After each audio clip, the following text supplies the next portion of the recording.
ಐತಿಹಾಸಿಕ ಲಕ್ಕುಂಡಿ ಗ್ರಾಮದಲ್ಲಿ ಸಾಕಷ್ಟು ಪ್ರಾಚ್ಯಾವಶೇಷಗಳು ಕೂಡ ಸಿಗುತ್ತಾ ಇದ್ದಾವೆ. ಇವಾಗ ಲಕ್ಕುಂಡಿ ಗ್ರಾಮದ ಹೊರವಲಯದಲ್ಲಿರುವಂತಹ ತೋಟದ ಮನೆಯ ಬಾವಿಯಲ್ಲಿ ಕೂಡ ಪ್ರಾಚ್ಯಾವಶೇಷಗಳು ಕೂಡ ಸಿಗುತ್ತಾ ಇದ್ದಾವೆ. ಇಲ್ಲಿ ನಾವು ದೃಶ್ಯದಲ್ಲಿ ಕೂಡ ನೋಡ್ತಾ ಇರ್ಬೋದು. ಲಕ್ಕುಂಡಿ ಗ್ರಾಮ ಸಾಕಷ್ಟು ಐತಿಹಾಸಿಕ ಹಿನ್ನೆಲೆಯನ್ನು ಹೊಂದಿದೆ. ಈ ಒಂದು ಗ್ರಾಮದ ಹೊರವಲಯದಲ್ಲಿರುವಂತಹ ತೋಟದ ಮನೆಯಲ್ಲಿ ಇವಾಗ ಒಂದು ಶಿಲೆ ಪತ್ತೆಯಾಗಿದೆ. ಅದು ಸಾಕಷ್ಟು ಕುತೂಹಲಕ್ಕೆ ಎಡೆ ಮಾಡಿಕೊಡ್ತಾ ಇದೆ. ಇಲ್ಲಿ ನಾವು ದೃಶ್ಯದಲ್ಲಿ ಕೂಡ ನೋಡ್ತಾ ಇರ್ಬೋದು. ಆ ಶಿಲೆ ನೋಡಿದರೆ ಸರಸ್ವತಿ ಅಥವಾ ಲಕ್ಷ್ಮೀ ಮೂರ್ತಿ ಅಂತ ಹೇಳಿ ಇತಿಹಾಸ ತಜ್ಞರು ಕೂಡ ಹೇಳ್ತಾ ಇದ್ದಾರೆ. ಈ ಒಂದು ಬಾವಿ ನೋಡಿದರೆ ಇದು ಇತ್ತೀಚಿನ ದಿನಗಳಲ್ಲಿ ನಿರ್ಮಾಣ ಮಾಡಿರುವಂಥ ಬಾವಿ ಅನಿಸುತ್ತೆ. ಯಾಕಂತಂದರೆ ಲಕ್ಕುಂಡಿ ಗ್ರಾಮ 101 ಬಾವಿ 101 ಗುಡಿ ಅಂತ ಹೇಳ್ತಾ ಇದ್ದಾರೆ. ಸಾಕಷ್ಟು ಬಾವಿಗಳು ಕೂಡ ಕಣ್ಮರೆಯಾಗಿದ್ವು. ಆದರೆ ಇವಾಗ ತೋಟದ ಮನೆಯಲ್ಲಿ ಇರುವಂಥ ಈ ಬಾವಿ ಇವಾಗ ಅದರಲ್ಲಿರುವಂಥ ಶಿಲೆಯನ್ನು ನೋಡಿದರೆ ಇದು 9 ಮತ್ತು 10ನೇ ಶತಮಾನದ ನಂತರ ಇಲ್ಲಿ ಯುದ್ಧಗಳೇನಾಗ್ತವೆ ಆ ಸಮಯದಲ್ಲಿ ನಾಶವಾದಂಥ ಅವಶೇಷಗಳನ್ನು ತೆಗೆದುಕೊಂಡು ಬಂದು ಕಟ್ಟಿರುವಂಥ ಕುರುಹುಗಳು ಕೂಡ ಇಲ್ಲಿ ಪತ್ತೆ ಆಗುತ್ತೆ. ಅದೇ ರೀತಿಯಾಗಿ ಲಕ್ಕುಂಡಿ ಗ್ರಾಮ ಏನಿದೆ, ಲಕ್ಕುಂಡಿ ಗ್ರಾಮದ ಸುತ್ತಲೂ ಕೂಡ 7 ಗ್ರಾಮಗಳಿದ್ವು. ಲಕ್ಕುಂಡಿ ಅಂತಂದರೆ ಇದು 9, 10ನೇ ಶತಮಾನದಲ್ಲಿ ಸಾಕಷ್ಟು ವೈಭವವಾಗಿ ಮೆರೆದಂಥ ನಾಡು. ಈ ಒಂದು ನಾಡಿನಲ್ಲಿ ಈ ಲಕ್ಕುಂಡಿ ಗ್ರಾಮ ಏನಿವಾಗ ನೈಜ ಲಕ್ಕುಂಡಿ ಗ್ರಾಮ ಇದೆ, ಆ ಗ್ರಾಮ ಅಲ್ಲಿರುವಂಥ ಮಂತ್ರಿಗಳಾಗಿರ್ಬೋದು ಮತ್ತು ಟಂಕಶಾಲೆ ಇತ್ತು. ಅದರ ಸುತ್ತಲೂ ಕೂಡ 7 ಗ್ರಾಮಗಳಿದ್ವು. ಹೀಗಾಗಿ ಲಕ್ಕುಂಡಿ ಗ್ರಾಮದ ಸುತ್ತಲೂ ಕೂಡ ಸಾಕಷ್ಟು 7 ಗ್ರಾಮಗಳಿರುವುದರಿಂದ ಆ ಲಕ್ಕುಂಡಿ ಗ್ರಾಮಕ್ಕೆ ಸಾಕಷ್ಟು ವಿಶೇಷತೆ ಇದೆ. ಇಲ್ಲಿ ನಾವು ದೃಶ್ಯದಲ್ಲಿ ಕೂಡ ನೋಡ್ತಾ ಇರ್ಬೋದು. ಇದು ಒಂದು ದ್ವಾರ ಬಾಗಿಲು ಅಂದರೆ ಈ ಥರ ಅವಶೇಷ ಕೂಡ ಪತ್ತೆ ಆಗ್ತಾ ಇದ್ದಾವೆ. ಈ ಒಂದು ಶೆಡ್ನಲ್ಲಿ ಇವಾಗ ಈ ರೀತಿ ಪತ್ತೆ ಆಗಿರುವುದು ಸಾಕಷ್ಟು ಕುತೂಹಲಕ್ಕೆ ಎಡೆ ಮಾಡಿಕೊಡ್ತಾ ಇದೆ. ಲಕ್ಕುಂಡಿ ಗ್ರಾಮದ ಹೊರವಲಯದಲ್ಲಿ ಸಾಕಷ್ಟು ರೈತರಿದ್ದಾರೆ. ಇದು ಒಂದೇ ಬಾವಿಯಲ್ಲ, ಈ ರೀತಿ ಲಕ್ಕುಂಡಿ ಗ್ರಾಮದ ಸುತ್ತಲೂ ಕೂಡ ಸಾಕಷ್ಟು ಅವಶೇಷಗಳು ಕೂಡ ಪತ್ತೆ ಆಗ್ತಾ ಇದ್ದಾವೆ. ಪ್ರಾಚ್ಯಾವಶೇಷಗಳು ಕೂಡ ಇಲ್ಲಿ ನಾವು ದೃಶ್ಯದಲ್ಲಿ ಕೂಡ ನೋಡ್ತಾ ಇರ್ಬೋದು. ಶೆಡ್ ಇದೆ, ಆ ಶೆಡ್ಡಿನ ಮುಂಭಾಗದಲ್ಲಿ ಒಂದು ದಾನಶಿಲೆ ಪತ್ತೆಯಾಗಿದೆ. ಇಲ್ಲಿ ನಾವು ನೋಡ್ತಾ ಇರ್ಬೋದು. ಈ ರೀತಿ ದಾನಶಿಲೆ ಪತ್ತೆಯಾಗಿದೆ. ಇದು ಸಾಕಷ್ಟು ಕುತೂಹಲಕ್ಕೆ ಎಡೆ ಮಾಡಿಕೊಡ್ತಾ ಇದೆ. ಇಲ್ಲಿ ನಾವು ನೋಡ್ತಾ ಇರ್ಬೋದು ಶಿವಲಿಂಗ ಇದೆ. ಶಿವಲಿಂಗದ ತಳಗಡೆ ಬಸವಣ್ಣ ಮತ್ತು ದ್ವಾರ ಬಾಗಿಲು ಇದೆ. ಅದೇ ರೀತಿಯಾಗಿ ಬಸವಣ್ಣನ ಮೂರ್ತಿ ಇದೆ. ಅದರ ತಳಗಡೆ 2 ಹೆಡೆಯ ನಾಗರ ಮೂರ್ತಿ ಇದೆ. ಇದು ಒಂದು ದಾನ ಪತ್ರ ಅಂದರೆ ದಾನ ನೀಡುವಂಥ ಶಾಸನ ಅಂತ ಹೇಳಿ ಈ ಇತಿಹಾಸ ತಜ್ಞರು ಕೂಡ ಹೇಳ್ತಾ ಇದ್ದಾರೆ. ವೈಷ್ಣವರಿಗೆ ಕೊಟ್ಟಿರಬಹುದು ಅಂತ ಹೇಳಿ. ಯಾಕಂತಂದರೆ ಲಕ್ಕುಂಡಿ ಗ್ರಾಮದಲ್ಲಿ ಸಾಕಷ್ಟು ವೈಷ್ಣವ ಪದ್ಧತಿಯ ದೇವಸ್ಥಾನಗಳಿದ್ದಾವೆ, ಶೈವ ಪದ್ಧತಿಯ ದೇವಸ್ಥಾನಗಳು ಕೂಡ ಇದ್ದಾವೆ. ಹೀಗಾಗಿ ಲಕ್ಕುಂಡಿ ಗ್ರಾಮದ ಅಂದರೆ ಲಕ್ಕುಂಡಿ ನೈಜ ಲಕ್ಕುಂಡಿ ಏನಿದೆ ಅದರ ಸುತ್ತಲೂ ಕೂಡ 7 ಗ್ರಾಮಗಳಿದ್ವು. ಆ ಗ್ರಾಮಗಳಲ್ಲಿ ಕೂಡ ಸಾಕಷ್ಟು ದೇವಸ್ಥಾನಗಳಿದ್ವು ಅಂಥೇಳಿ ಇತಿಹಾಸದಿಂದ ತಿಳಿದು ಬರುತ್ತೆ. ಆದರೆ ಇವಾಗ ಸಾಕಷ್ಟು ಪ್ರಮಾಣದ ಇಲ್ಲಿ ನೋಡ್ತಾ ಇರ್ಬೋದು. ಇದು ಕೀರ್ತಿ ಅಂಥೇಳಿ ಅಂದರೆ ಕೀರ್ತಿ ಪೀಠ. ಇದು ದೇವಸ್ಥಾನದ ಮೇಲ್ಗಡೆ ಇರುವಂಥ ಆ ಕೀರ್ತಿ ಪೀಠ.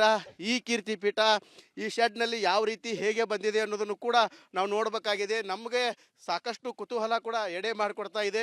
ಇದೊಂದು ಪ್ರಾಚ್ಯಾವಶೇಷಗಳು ಸಿಗ್ತಾ ಇರೋದರಿಂದ ಇಲ್ಲಿ ನಮ್ಮ ಜೊತೆಗೆ ಮಾತನಾಡಲು ಇಲ್ಲಿ ನೋಡ್ತಾ ಇರ್ಬೋದು. ಇಲ್ಲಿ ಕೂಡ ಒಂದು ಅವಶೇಷ ಕೂಡ ಇದೆ. ಆ ಶೆಡ್ಡಿನ ಮುಂಭಾಗದಲ್ಲಿ ಇಟ್ಟಿದ್ದಾರೆ. ಇದು ಒಂದು ಬಹಳಷ್ಟು ವಿಶೇಷ ಅವಶೇಷ ಪತ್ತೆಯಾಗಿದೆ. ಹೀಗಾಗಿ ಲಕ್ಕುಂಡಿ ಗ್ರಾಮದಲ್ಲಿ ಸಾಕಷ್ಟು ಬಗೆದಷ್ಟು ರಹಸ್ಯಗಳು ಕೂಡ ಬಯಲಾಗ್ತಾ ಇದ್ದಾವೆ. ರತ್ನ ವಜ್ರ ವೈಡೂರ್ಯದಿಂದ ಈ ಹಿಂದೆ ಕೂಡ ಲಕ್ಕುಂಡಿ ಒಂದು ಧಾರ್ಮಿಕವಾದ ಮತ್ತು ವಾಣಿಜ್ಯ ಕೇಂದ್ರವಾಗಿತ್ತು. ಹಾಗಾಗಿ ಇವಾಗ ಇಲ್ಲಿ ಸಾಕಷ್ಟು ಅವಶೇಷಗಳು ಕೂಡ ಸಿಗ್ತಾ ಇದ್ದಾವೆ. ನಮ್ಮ ಜೊತೆಗೆ ಮಾತನಾಡಲು ಲಕ್ಕುಂಡಿ ಅಭಿವೃದ್ಧಿ ಪ್ರಾಧಿಕಾರದ ಸದಸ್ಯರಿದ್ದಾರೆ, ಅವರನ್ನು ಕೇಳೋಣ. ಸರ್, ಇದು ಲಕ್ಕುಂಡಿ ಅಂದರೆ ಈಗ ನೈಜ ಲಕ್ಕುಂಡಿ ಇದೆ, ಅದರ ಸುತ್ತಲೂ ಕೂಡ 7 ಗ್ರಾಮ ಇದ್ವು ಅಂತ ಹೇಳ್ತಾರೆ. ಇವೆಲ್ಲ ಗ್ರಾಮ ಈಗ ಯಾವ ರೀತಿ ಸಿಗ್ತಾ ಇದ್ದಾವೆ? ಇವನ್ನ ಯಾವಾಗ ಬಳಕೆ ಮಾಡ್ಕೊಂಡ್ರು ಜನರು ಅಂತ? ನಮ್ಮ ಊರಿನಲ್ಲಿ ಹಿಂದೆ ಕೆಲವೊಂದು ಹಿರಿಯರಿಗೆ ಇದು ಇತಿಹಾಸದ ಕಲ್ಪನೆ ಇಲ್ಲದಿರುವಾಗ ಸಾಕಷ್ಟು ಪ್ರಾಚ್ಯಾವಶೇಷಗಳನ್ನು ತೆಗೆದುಕೊಂಡು ಬಂದು ತೋಟದ ಮನೆ ಆಗಿರ್ಬೋದು, ಬಾವಿಗಾಗಿರ್ಬೋದು, ಮನೆಗಾಗಿರ್ಬೋದು ಸಾಕಷ್ಟು ಜನ ಈ ಥರ ಮಾಡಿದ್ದಾರೆ. ಈಗ ಅವರಿಗೆ ಪ್ರಾಚ್ಯ ಪ್ರಜ್ಞೆ ಅನ್ನೋದು ಏನು ಬಂದಿದೆ. ಸಾಕಷ್ಟು ಜನ ನಮಗೆ ಫೋನ್ ಮಾಡಿ ನಮ್ಮಲ್ಲಿ ಇಂಥ ವಿಧಾವ ಬರ್ರಿ ತೊಗೊಂಡು ಹೋಗೋದು ಆದ್ರೆ ತೊಗೊಂಡೋರಿ ಸರ, ನಮ್ಮ ಮತ್ತೇನು ಪರ್ಯಾಯ ವ್ಯವಸ್ಥೆ ಮಾಡಿರಿ ತೊಗೊಂಡವ್ರಿ ಅಂತೇಳಿ ಏನು ಪ್ರಾಚ್ಯ ಜ್ಞಾನ ಬಂದಿದೆಯಲ್ಲ, ನಾ ಎಲ್ಲ ಮಾಧ್ಯಮದವರಿಗೆ ತುಂಬ ಧನ್ಯವಾದ ಹೇಳ್ತೀನಿ. ಇಂಥ ನಮ್ಮ ಲಕ್ಕುಂಡಿ ವೈಭವನ ಇಷ್ಟು ಎತ್ತರಕ್ಕೆ ತಾವು ಒಯ್ತಾ ಇದ್ದೀರಿ, ಅದು ಇನ್ನೂ ನಮಗೆ ಸಾಕಷ್ಟು ಅವೇರ್ನೆಸ್ ಬರ್ತೈತೆ. ತಾವೆಲ್ಲ ಮಾಧ್ಯಮದ ಮುಖಾಂತರ ಕೆಲವೊಂದು ಜನ ಬಂದು ನಮಗೆ ನಾವು ನಿನ್ನೆ ಇಂಥ ವಸ್ತು ತೋರ್ಸಾತಿದ್ರಲ್ಲ ನೀವು, ಅಂಥ ವಸ್ತು ನಮ್ಮ ಮನೇಲಿ ಐತೆ ಅಂತೇಳಿ ತಂದು ಕೊಡ್ತಾ ಇದ್ದಾರೆ ಈಗಲೂ ಕೂಡ. ಹಾಗೂ ಕಳೆದ ವರ್ಷ ಪ್ರಾಚ್ಯಾವಶೇಷದ ಅನ್ವೇಷಣೆ ದೊಡ್ಡ ಕಾರ್ಯಕ್ರಮ ಮಾಡಿದ್ವಿ. ಒಂದೇ ದಿನ ಸುಮಾರು 1000ಕ್ಕೂ ಹೆಚ್ಚು ಪ್ರಾಚ್ಯಾವಶೇಷಗಳನ್ನು ನಾವು ಕಲೆಕ್ಟ್ ಮಾಡಿದ್ವಿ ಸರ್. ಇವಾಗ ಈ ಶೆಡ್ಡಿನಲ್ಲಿ ಸಿಕ್ಕಂತ ಮತ್ತು ಇಲ್ಲಿ ಶೆಡ್ ಆಗಿರ್ಬೋದು, ಬಾವಿಯಾಗಿರಲಿ ಸಿಕ್ಕಂಥ ವಸ್ತುಗಳು ಯಾವ ಕಾಲದ್ದು ಅಂತೀರಿ? ಈಗ ಅಲ್ಲಿ ಕಲ್ಯಾಣ ಚಾಲುಕ್ಯರು ಮತ್ತು ಹೊಯ್ಸಳ ಕಾಲದ ಒಂದು ದ್ವಾರಪಾಲಕರಾಗಿರ್ಬೋದು, ಒಂದು ಶೈವ ಪದ್ಧತಿಯ ಒಂದು ದಾನಶಿಲಾ ಶಾಸನ ಇರ್ಬೋದು, ಇದು ಒಂದು ದೇವಸ್ಥಾನದ ಮೇಲೆ ಇರುವ ಒಂದು ಕೀರ್ತಿ ಮುಖ ಆಗಿರ್ಬೋದು, ಇವು ಎಲ್ಲ ಕಲ್ಯಾಣ ಚಾಲುಕ್ಯ ಮತ್ತು ಹೊಯ್ಸಳರ ಅವಧಿಯಲ್ಲಿರುವಂಥ ಪ್ರಾಚ್ಯಾವಶೇಷಗಳು ಇವೆ ಸರ್. ಇವು ಸರ್, ಈ ಪ್ರಾಚ್ಯಾವಶೇಷಗಳನ್ನು ವಶಪಡಿಸ್ಕೊತಿರೋ ಏನು ಮಾಡ್ತೀರಿ ಮುಂದಿನ ದಿನದಲ್ಲಿ? ಇಲ್ಲ ಎಲ್ಲ ಅವರಾಗಲೇ ವ್ಯಾಲೆಂಟ್ರಿ ಆಗಿ ಇವರು ಅವರೇ ಕರೆದು ನಮ್ಗೆ ಇಂಥಲ್ಲಿ ಇದಾವೆ ಅಂತೇಳಿ ಒಬ್ಬರು ಹಿರಿಯರು ಹೇಳಿದರು. ಅವಾಗ ನಾವು ಬಂದ್ವಿ, ಅವ್ರಿಗೆ ಕೇಳಿದ್ವಿ, ಆಯಿತು ನೀವು ಅವನ್ನ ಗುಡಿವು ನಾವು ತೊಗೊಬಾರ್ದು, ಹಿಂದೆ ಏನೋ ಹಿರಿಯರು ಮಾಡಿದ್ದಾರೆ ತೊಗೊಂಡವ್ರಿ ಅಂತ ಅವರು ವ್ಯಾಲೆಂಟ್ರಿ ಆಗಿ ಸಾಕಷ್ಟು ಜನ ಬಂದು ನಮ್ಗೆ ಹೇಳ್ತಾ ಇದ್ದಾರೆ ತೊಗೊಂಡವ್ರಿ ಅಂತ ಹೇಳ್ತಾ ಇದ್ದಾರೆ. ಅವನ್ನೆಲ್ಲ ತೊಗೊಂಡೋಗಿ ನಮ್ದೇನು ಬಯಲು ವಸ್ತು ಸಂಗ್ರಹಾಲಯ ಮಾಡೋಕ್ಕಿಂತ ಏನು ಉದ್ದೇಶ ಮಾಡಿದ್ವಿ ಅಲ್ಲಿ ಎಲ್ಲ ತೊಗೊಂಡೋಗಿ ಅವನ್ನಲ್ಲಿ ಇಡ್ತೀವಿ ಸರ್. ಒಟ್ಟಾರೆ ಹೇಳ್ಬೇಕಂತಂದ್ರೆ ಐತಿಹಾಸಿಕ ಲಕ್ಕುಂಡಿ ಗ್ರಾಮದಲ್ಲಿ ಬಗೆದಷ್ಟು ಪ್ರಾಚ್ಯವಸ್ತುಗಳ ರಹಸ್ಯಗಳು ಕೂಡ ಬಯಲಾಗ್ತಾ ಇದ್ದಾವೆ. ಇವಾಗ ಶೆಡ್ಡಿನಲ್ಲಿ ಕೂಡ ಸಾಕಷ್ಟು ಪ್ರಾಚ್ಯಾವಶೇಷಗಳು ಪತ್ತೆಯಾಗಿದ್ದಾವೆ. ಏನು ಇಲ್ಲಿ ಆ ಒಂದು ಶೆಡ್ಡಿನ ಮಾಲೀಕರು ಕೂಡ ಇವನ್ನು ತೆಗೆದುಕೊಂಡು ಹೋಗಿ ಅಂತ ಹೇಳ್ತಾ ಇದ್ದಾರೆ. ಹೀಗಾಗಿ ಐತಿಹಾಸಿಕ ಲಕ್ಕುಂಡಿ ಗ್ರಾಮ ಸಾಕಷ್ಟು ರಹಸ್ಯಗಳನ್ನು ತನ್ನ ಮಡಿಲಿನಲ್ಲಿ ಇಟ್ಟುಕೊಂಡಿದೆ. ಇವಾಗ ಒಂದೊಂದಾಗಿ ಈ ರಹಸ್ಯಗಳು ಕೂಡ ಬಯಲಾಗ್ತಾ ಇದ್ದಾವೆ. ಕ್ಯಾಮ್ರಾಮ್ಯಾನ್ ಮಂಜುನಾಥ್ ಜೊತೆ ಮಂಜು ಪತ್ತಾರ್, ರಿಪಬ್ಲಿಕ್ ಕನ್ನಡ, ಗದಗ್. ಐತಿಹಾಸಿಕ ಲಕ್ಕುಂಡಿ ಗ್ರಾಮದಲ್ಲಿ ಸಾಕಷ್ಟು ಪ್ರಾಚ್ಯಾವಶೇಷಗಳು ಕೂಡ ಸಿಗುತ್ತಾ ಇದ್ದಾವೆ.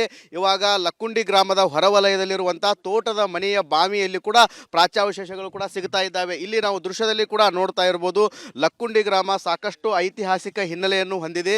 ಈ ಒಂದು ಗ್ರಾಮದ ಹೊರವಲಯದಲ್ಲಿರುವಂಥ ತೋಟದ ಮನೆಯಲ್ಲಿ ಇವಾಗ ಒಂದು ಶಿಲೆ ಪತ್ತೆಯಾಗಿದೆ. ಅದು ಸಾಕಷ್ಟು ಕುತೂಹಲಕ್ಕೆ ಎಡೆ ಮಾಡಿಕೊಡ್ತಾ ಇದೆ. ಇಲ್ಲಿ ನಾವು ದೃಶ್ಯದಲ್ಲಿ ಕೂಡ ನೋಡ್ತಾ ಇರ್ಬೋದು, ಆ ಶಿಲೆ ನೋಡಿದರೆ ಸರಸ್ವತಿ ಅಥವಾ ಲಕ್ಷ್ಮೀ ಮೂರ್ತಿ ಅಂಥೇಳಿ ಇತಿಹಾಸ ತಜ್ಞರು ಕೂಡ ಹೇಳ್ತಾ ಇದ್ದಾರೆ. ಈ ಒಂದು ಬಾವಿ ನೋಡಿದರೆ ಇದು ಇತ್ತೀಚಿನ ದಿನಗಳಲ್ಲಿ ನಿರ್ಮಾಣ ಮಾಡಿರುವಂಥ ಬಾವಿ ಅನಿಸುತ್ತೆ. ಯಾಕಂತಂದರೆ ಲಕ್ಕುಂಡಿ ಗ್ರಾಮ 101 ಬಾವಿ 101 ಗುಡಿ ಅಂತ ಹೇಳ್ತಾ ಇದ್ದಾರೆ. ಸಾಕಷ್ಟು ಬಾವಿಗಳು ಕೂಡ ಕಣ್ಮರೆಯಾಗಿದ್ವು. ಆದರೆ ಇವಾಗ ತೋಟದ ಮನೆಯಲ್ಲಿ ಇರುವಂಥ ಈ ಬಾವಿ, ಇವಾಗ ಅದರಲ್ಲಿರುವಂಥ ಶಿಲೆಯನ್ನು ನೋಡಿದರೆ ಇದು 9 ಮತ್ತು 10ನೆಯ ಶತಮಾನದ ನಂತರ ಇಲ್ಲಿ ಯುದ್ಧಗಳೇನಾಗ್ತವೆ, ಆ ಸಮಯದಲ್ಲಿ ನಾಶವಾದಂಥ ಅವಶೇಷಗಳನ್ನು ತೆಗೆದುಕೊಂಡು ಬಂದು ಕಟ್ಟಿರುವಂಥ ಕುರುಹುಗಳು ಕೂಡ ಇಲ್ಲಿ ಪತ್ತೆ ಆಗುತ್ತೆ. ಅದೇ ರೀತಿಯಾಗಿ ಲಕ್ಕುಂಡಿ ಗ್ರಾಮ ಏನಿದೆ, ಲಕ್ಕುಂಡಿ ಗ್ರಾಮದ ಸುತ್ತಲೂ ಕೂಡ 7 ಗ್ರಾಮಗಳಿದ್ವು. ಲಕ್ಕುಂಡಿ ಅಂತಂದರೆ ಇದು 9, 10ನೇ ಶತಮಾನದಲ್ಲಿ ಸಾಕಷ್ಟು ವೈಭವವಾಗಿ ಮೆರೆದಂಥ ನಾಡು. ಈ ಒಂದು ನಾಡಿನಲ್ಲಿ ಏನು ಲಕ್ಕುಂಡಿ ಗ್ರಾಮ ಏನಿವಾಗ ನೈಜ ಲಕ್ಕುಂಡಿ ಗ್ರಾಮ ಇದೆ, ಆ ಗ್ರಾಮ ಅಲ್ಲಿರುವಂಥ ಮಂತ್ರಿಗಳಾಗಿರ್ಬೋದು ಮತ್ತು ಟಂಕಶಾಲೆ ಇತ್ತು. ಅದರ ಸುತ್ತಲೂ ಕೂಡ 7 ಗ್ರಾಮಗಳಿದ್ವು. ಹೀಗಾಗಿ ಲಕ್ಕುಂಡಿ ಗ್ರಾಮದ ಸುತ್ತಲೂ ಕೂಡ ಸಾಕಷ್ಟು 7 ಗ್ರಾಮಗಳಿರುವುದರಿಂದ ಆ ಲಕ್ಕುಂಡಿ ಗ್ರಾಮಕ್ಕೆ ಸಾಕಷ್ಟು ವಿಶೇಷತೆ ಇದೆ. ಇಲ್ಲಿ ನಾವು ದೃಶ್ಯದಲ್ಲಿ ಕೂಡ ನೋಡ್ತಾ ಇರ್ಬೋದು, ಇದು ಒಂದು ದ್ವಾರ ಬಾಗಿಲು ಅಂದರೆ ಈ ಥರ ಏನು ಅವಶೇಷ ಕೂಡ ಪತ್ತೆ ಆಗ್ತಾ ಇದ್ದಾವೆ. ಈ ಒಂದು ಶೆಡ್ನಲ್ಲಿ ಇವಾಗ ಈ ರೀತಿ ಪತ್ತೆ ಆಗಿರುವುದು ಸಾಕಷ್ಟು ಕುತೂಹಲಕ್ಕೆ ಎಡೆ ಮಾಡಿಕೊಡ್ತಾ ಇದೆ. ಏನು ಲಕ್ಕುಂಡಿ ಗ್ರಾಮದ ಹೊರವಲಯದಲ್ಲಿ ಸಾಕಷ್ಟು ರೈತರಿದ್ದಾರೆ. ಇದು ಒಂದೇ ಬಾವಿಯಲ್ಲ, ಈ ರೀತಿ ಲಕ್ಕುಂಡಿ ಗ್ರಾಮದ ಸುತ್ತಲೂ ಕೂಡ ಸಾಕಷ್ಟು ಅವಶೇಷಗಳು ಕೂಡ ಪತ್ತೆ ಆಗ್ತಾ ಇದ್ದಾವೆ, ಪ್ರಾಚ್ಯಾವಶೇಷಗಳು ಕೂಡ. ಇಲ್ಲಿ ನಾವು ದೃಶ್ಯದಲ್ಲಿ ಕೂಡ ನೋಡ್ತಾ ಇರ್ಬೋದು, ಏನು ಶೆಡ್ ಇದೆ, ಆ ಶೆಡ್ಡಿನ ಮುಂಭಾಗದಲ್ಲಿ ಒಂದು ದಾನಶಿಲೆ ಪತ್ತೆಯಾಗಿದೆ. ಇಲ್ಲಿ ನಾವು ನೋಡ್ತಾ ಇರ್ಬೋದು, ಈ ರೀತಿ ದಾನಶಿಲೆ ಪತ್ತೆಯಾಗಿದೆ. ಇದು ಸಾಕಷ್ಟು ಕುತೂಹಲಕ್ಕೆ ಎಡೆ ಮಾಡಿಕೊಡ್ತಾ ಇದೆ. ಇಲ್ಲಿ ನಾವು ನೋಡ್ತಾ ಇರ್ಬೋದು, ಶಿವಲಿಂಗ ಇದೆ. ಶಿವಲಿಂಗದ ತಳಗಡೆ ಬಸವಣ್ಣ ಮತ್ತು ದ್ವಾರ ಬಾಗಿಲು ಇದೆ. ಅದೇ ರೀತಿಯಾಗಿ ಬಸವಣ್ಣನ ಮೂರ್ತಿ ಇದೆ. ಅದರ ತಳಗಡೆ ಏನು 2 ಹೆಡೆಯ ನಾಗರ ಮೂರ್ತಿ ಇದೆ. ಇದು ಒಂದು ದಾನ ಪತ್ರ ಅಂದರೆ ದಾನ ನೀಡುವಂಥ ಶಾಸನ ಅಂಥೇಳಿ ಈ ಇತಿಹಾಸ ತಜ್ಞರು ಕೂಡ ಹೇಳ್ತಾ ಇದ್ದಾರೆ. ವೈಷ್ಣವರಿಗೆ ಕೊಟ್ಟಿರಬಹುದು ಅಂಥೇಳಿ. ಯಾಕಂತಂದರೆ ಲಕ್ಕುಂಡಿ ಗ್ರಾಮದಲ್ಲಿ ಸಾಕಷ್ಟು ವೈಷ್ಣವ ಪದ್ಧತಿಯ ದೇವಸ್ಥಾನಗಳಿದ್ದಾವೆ, ಶೈವ ಪದ್ಧತಿಯ ದೇವಸ್ಥಾನಗಳು ಕೂಡ ಇದ್ದಾವೆ. ಹೀಗಾಗಿ ಏನು ಲಕ್ಕುಂಡಿ ಗ್ರಾಮದ ಅಂದರೆ ಲಕ್ಕುಂಡಿ ನೈಜ ಲಕ್ಕುಂಡಿ ಏನಿದೆ ಅದರ ಸುತ್ತಲೂ ಕೂಡ 7 ಗ್ರಾಮಗಳಿದ್ವು. ಆ ಗ್ರಾಮಗಳಲ್ಲಿ ಕೂಡ ಸಾಕಷ್ಟು ದೇವಸ್ಥಾನಗಳಿದ್ವು ಅಂಥೇಳಿ ಇತಿಹಾಸದಿಂದ ತಿಳಿದು ಬರುತ್ತೆ. ಆದರೆ ಇವಾಗ ಸಾಕಷ್ಟು ಪ್ರಮಾಣದ ಏನು ಇಲ್ಲಿ ನೋಡ್ತಾ ಇರ್ಬೋದು, ಇದು ಕೀರ್ತಿ ಅಂಥೇಳಿ ಅಂದರೆ ಕೀರ್ತಿ ಪೀಠ. ಇದು ದೇವಸ್ಥಾನದ ಮೇಲ್ಗಡೆ ಇರುವಂಥ ಆ ಕೀರ್ತಿ ಪೀಠ. ಈ ಕೀರ್ತಿ ಪೀಠ ಈ ಶೆಡ್ನಲ್ಲಿ ಯಾವ ರೀತಿ ಹೇಗೆ ಬಂದಿದೆ ಅನ್ನೋದನ್ನು ಕೂಡ ನಾವು ನೋಡಬೇಕಾಗಿದೆ. ನಮಗೆ ಸಾಕಷ್ಟು ಕುತೂಹಲ ಕೂಡ ಎಡೆ ಮಾಡಿಕೊಡ್ತಾ ಇದೆ. ಇದೊಂದು ಪ್ರಾಚ್ಯಾವಶೇಷಗಳು ಸಿಗ್ತಾ ಇರೋದರಿಂದ ಇಲ್ಲಿ ನಮ್ಮ ಜೊತೆಗೆ ಮಾತನಾಡಲು ಏನು ಇಲ್ಲಿ ನೋಡ್ತಾ ಇರ್ಬೋದು, ಇಲ್ಲಿ ಕೂಡ ಒಂದು ಅವಶೇಷ ಕೂಡ ಇದೆ.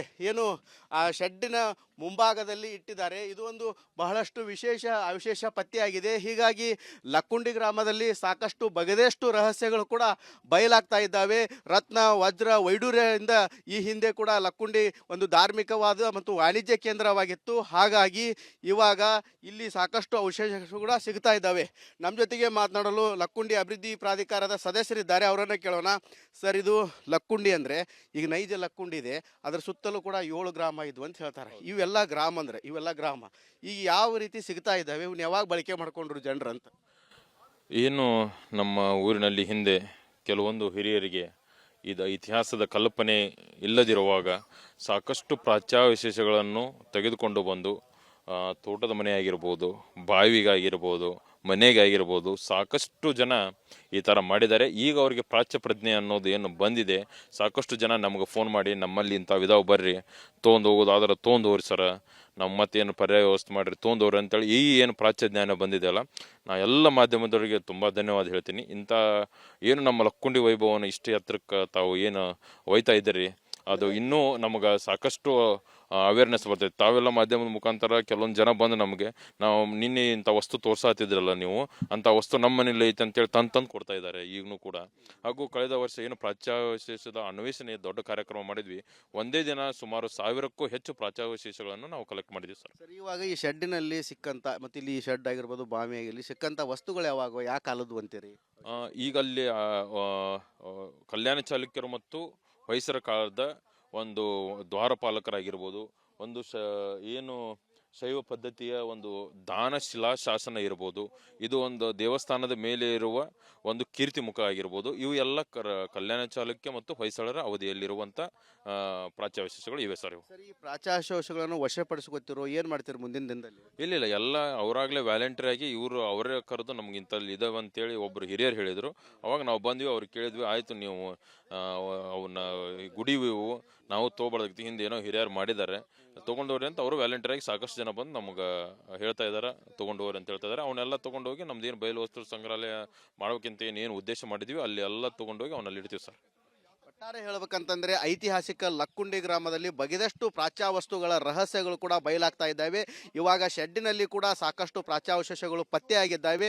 ಏನು ಇಲ್ಲಿ ಆ ಒಂದು ಶೆಡ್ಡಿನ ಮಾಲೀಕರು ಕೂಡ ಇವನ್ನು ತೆಗೆದುಕೊಂಡು ಹೋಗಿ ಅಂತ ಹೇಳ್ತಾ ಇದ್ದಾರೆ. ಹೀಗಾಗಿ ಐತಿಹಾಸಿಕ ಲಕ್ಕುಂಡಿ ಗ್ರಾಮ ಸಾಕಷ್ಟು ರಹಸ್ಯಗಳನ್ನು ತನ್ನ ಮಡಿಲಿನಲ್ಲಿ ಇಟ್ಟುಕೊಂಡಿದೆ. ಇವಾಗ ಒಂದೊಂದಾಗಿ ಈ ರಹಸ್ಯಗಳು ಕೂಡ ಬಯಲಾಗ್ತಾ ಇದ್ದಾವೆ. ಕ್ಯಾಮ್ರಾಮ್ಯಾನ್ ಮಂಜುನಾಥ್ ಜೊತೆ ಮಂಜು ಪತ್ತಾರ್, ರಿಪಬ್ಲಿಕ್ ಕನ್ನಡ, ಗದಗ್.